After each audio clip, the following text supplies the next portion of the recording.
Okay, I'll admit it. I am addicted to my Blackberry. It's an 8830 Global Edition.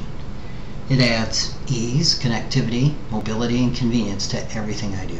I just couldn't accomplish the things I do, travel as much as I do, and be as efficient as I am without it.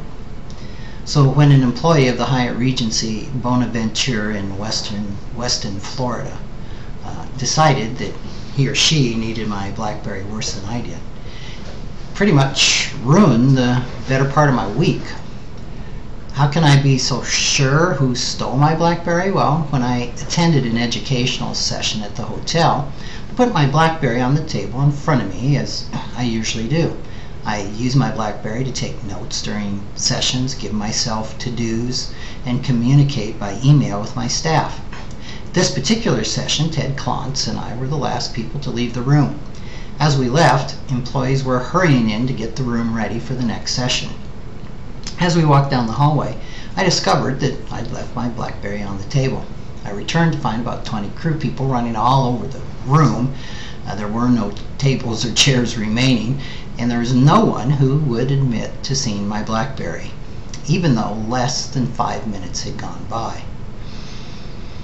The next day, I flew home, and I must admit I haven't traveled without a cell phone for a long, long time. And quite frankly, it wasn't very enjoyable. Apparently, Northwest Airlines is no longer even equipped to help people who don't travel without cell phones. When my connecting flight into Rapid City was delayed, as it often is, I asked the gate agent if I could use a phone to call my wife. Well, no. They're not allowed to let customers use the phone. Okay. How about a phone card? No. They don't issue phone cards anymore. All right. Would you make an announcement and ask if anyone would be willing to let me make a call on their cell phone? No, can't do that. All right. Where's the nearest payphone? About a half mile down the concourse. Does it accept credit cards? Yes, I think so. A half mile later, I learned that the phone didn't accept credit cards, just coins. I didn't have any coins. It was past 10 p.m., so all the shops were closed. I had hiked back to ask the gate agent if she could make change for $1, and you know the answer. Of course not. Aside from the emotional aggravation and a week of downtime, the cost of this misadventure will be about $600. The Blackberry model I have retails for $600, and I was able to at least reduce that to $400 with a phone upgrade credit and a 2-year extension to my contract. I spent $200 to have my IT person just negotiate setting up and reconnecting the phone to my enterprise server.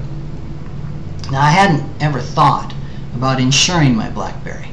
When I purchased the new one, I was given the option of buying insurance for $5.95 a month. It's $72 a year, and it carries a $50 deductible. I checked with my insurance agent about adding the Blackberry to my homeowner's policy. She told me it would cost $15 a year, a lot cheaper than $72, and with no deductible. But in the same breath, she recommended insuring through Verizon instead, since a couple of claims would probably increase my homeowner's policy by far more than $72. Since you must sign on for the Verizon insurance within 15 days of purchase, I went ahead and took that insurance, knowing that I can cancel at any time.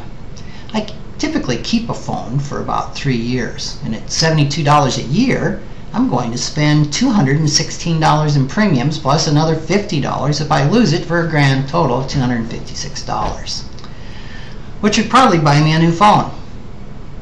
So, my conclusion is, in order to make this insurance a good deal, the sooner someone steals my new Blackberry, the better. Thanks for joining me.